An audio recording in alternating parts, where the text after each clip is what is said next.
Here in the year 2012, we are celebrating the 200th anniversary of the birth of Charles Dickens, considered one of our culture's greatest writers.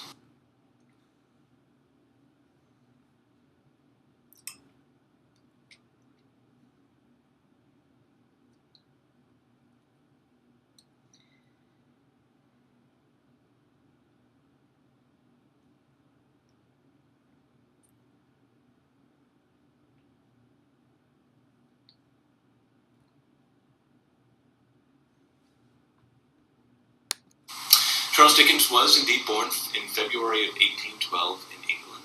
He was the second of 8 children, and he had what he considered something of an unfortunate childhood.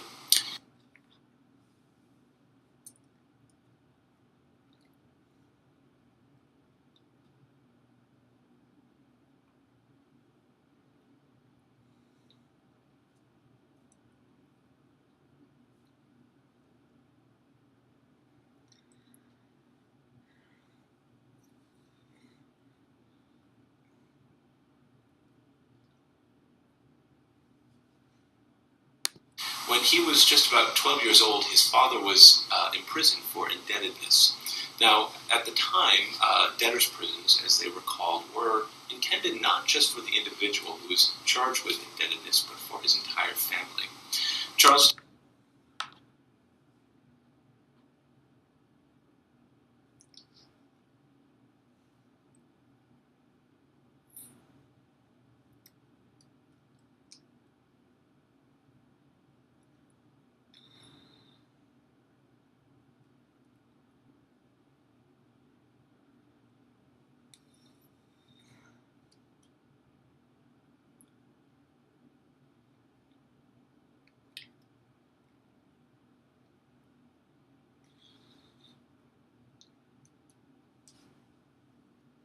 Dickens and his older sister were considered too old and of working age, so they did not go to prison. But Charles's father, mother, and his younger siblings all were sent to prison.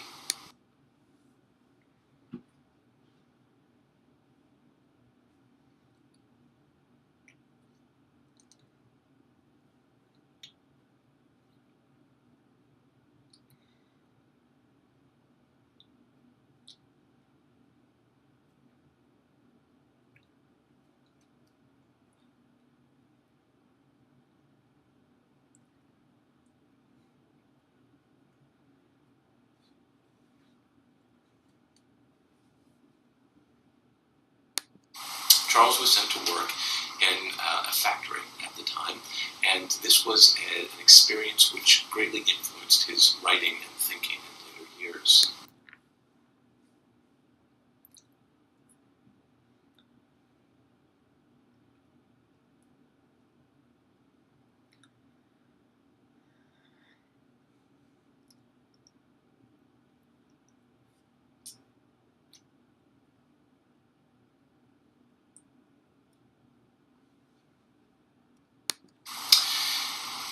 He, in time, became a court reporter, then a newspaper reporter, and he always had a desire to write his own short stories and novels, and indeed, he began doing just that.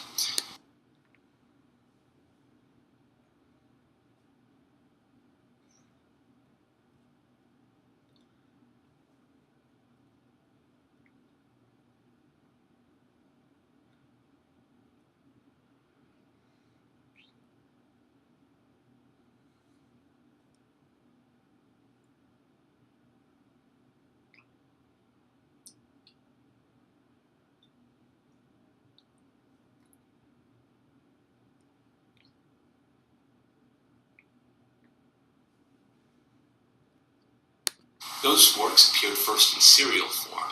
A chapter would appear in an issue of a newspaper, and then another chapter in a later issue. They were later collected into whole novels.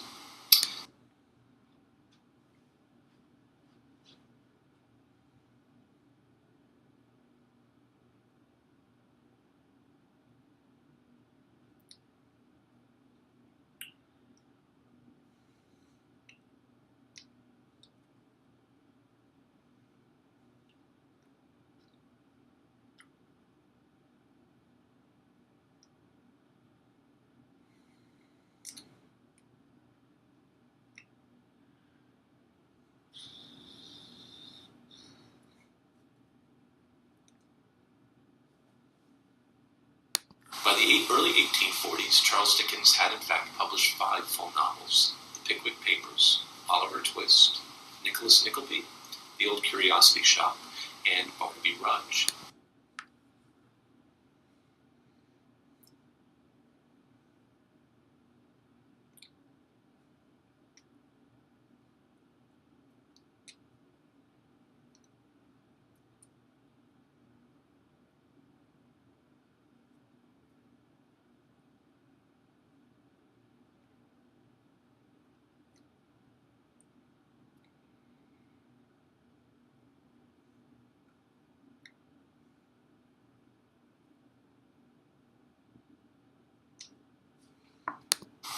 And he was much praised and lauded and celebrated in England, but also in the United States.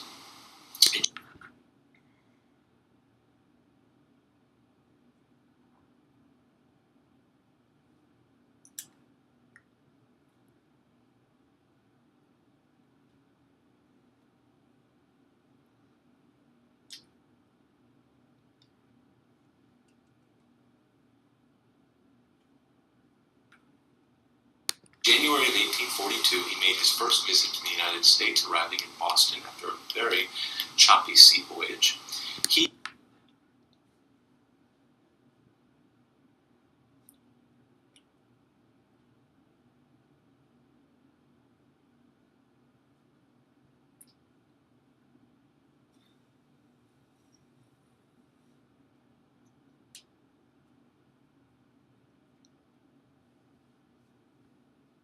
He had a desire to see the United States, see its institutions, travel through the southern and what was then considered the western part of the country, as far west as St. Louis.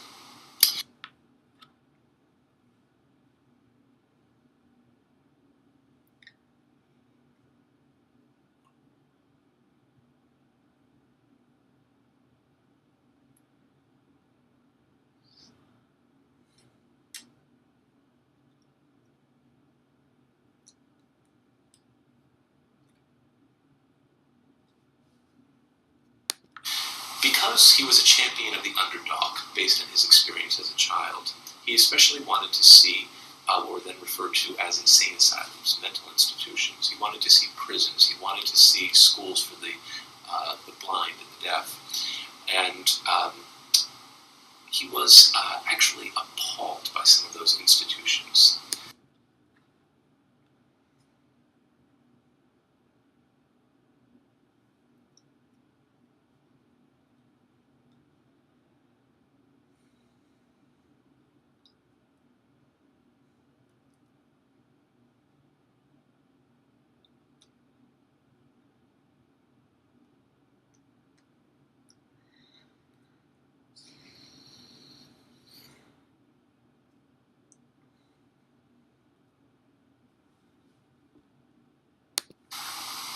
An institution that specifically appalled him wasn't an institution contained within a building, but it was the institution of slavery.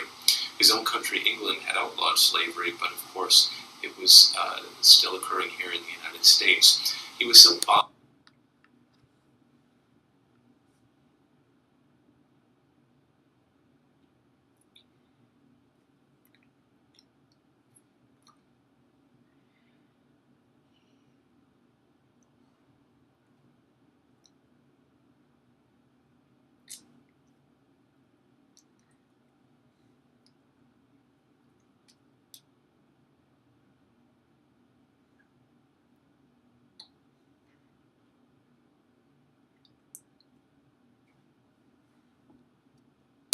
By what he was seeing on the streets of Washington, D.C., that he refused to go any further south into the United States.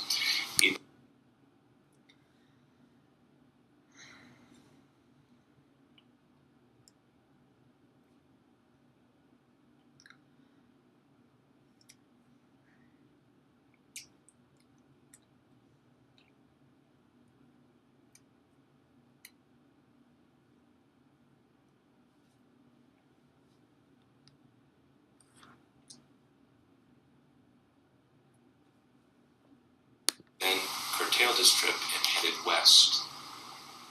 He got as far west as St. Louis, and while he was in Illinois, one of the things he wanted to do was to have an excursion, a day-long excursion to see a prairie, what he referred to at the time as a looking-glass prairie.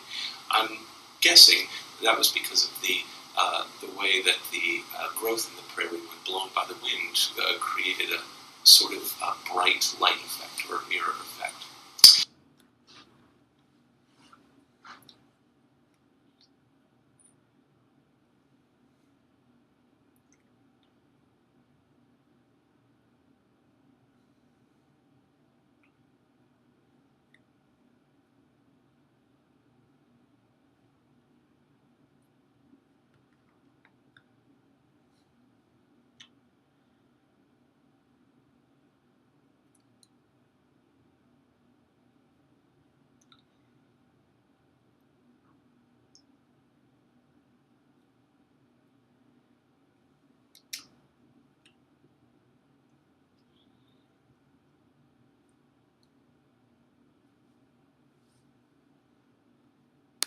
This excursion was considered too much for the women, and so Charles's wife and her female traveling companions remained at the inn they were staying at in Lebanon, Illinois, and the men and the party headed out to see the prairie.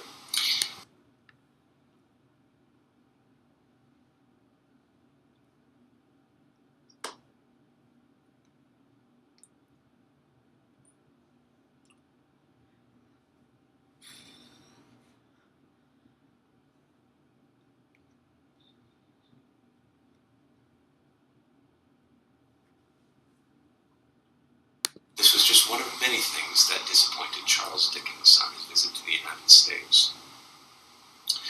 Another thing that disappointed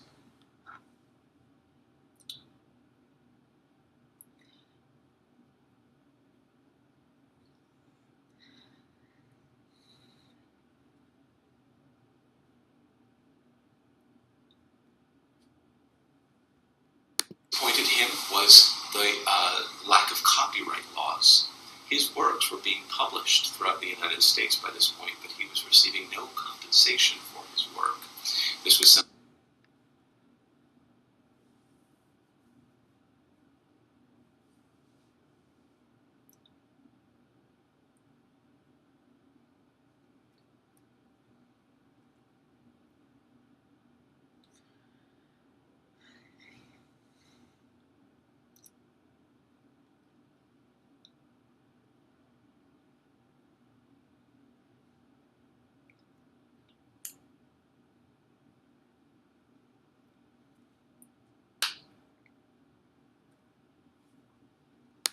that he, along with other writers of the time, American writers as well, such as Washington Irving, were staunchly fighting for. When Charles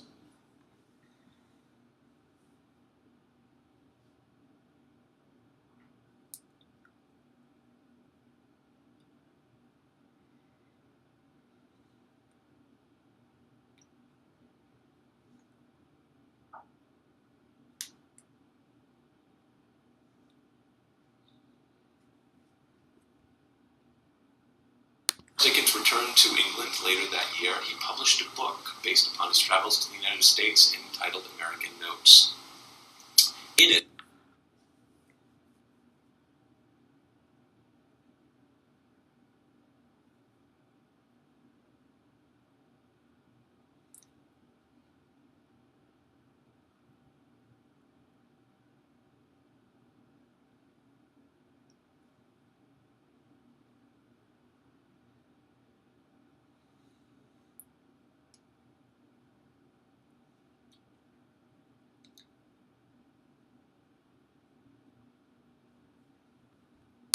he basically condemned America, not just for its institutions like slavery and its disappointing geography like the prairie in Illinois, but also for behaviors, habits such as the chewing and spitting of tobacco, a habit which particularly disgusted him.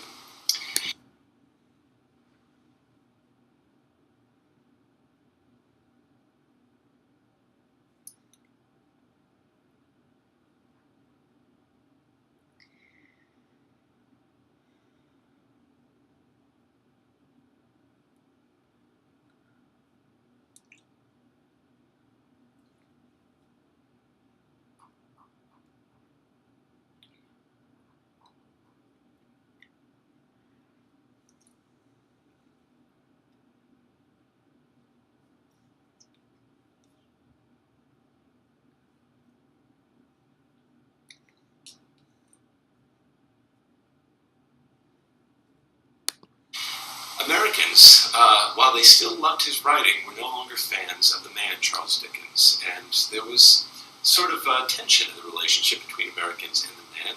It was smoothed over when he made his second and last visit to the United States 25 years later in 1867.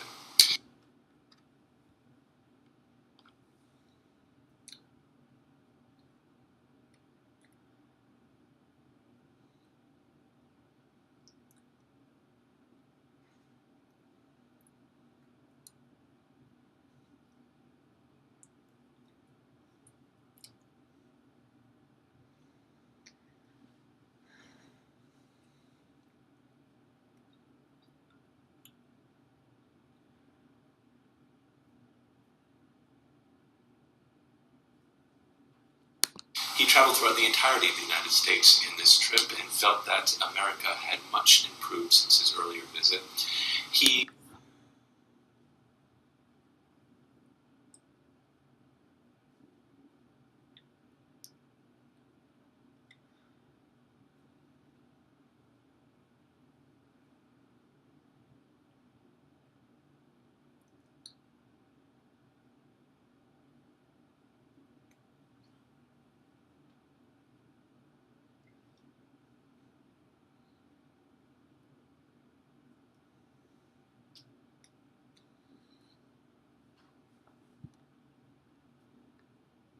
gave hundreds of readings of his works while he was here, and many say, those even led to his eventual death just 2 years later at the age of 58.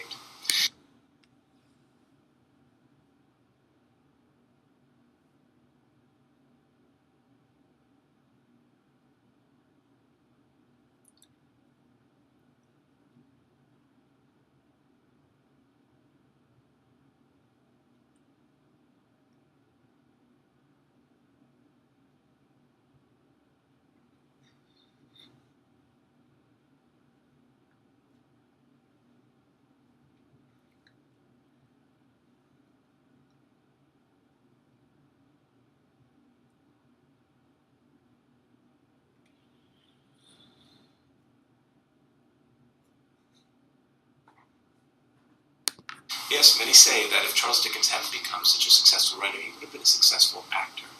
He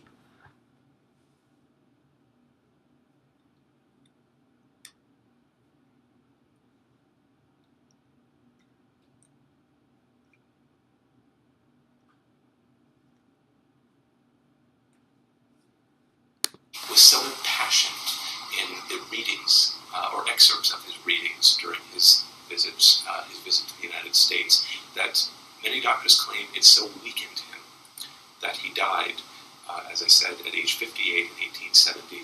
While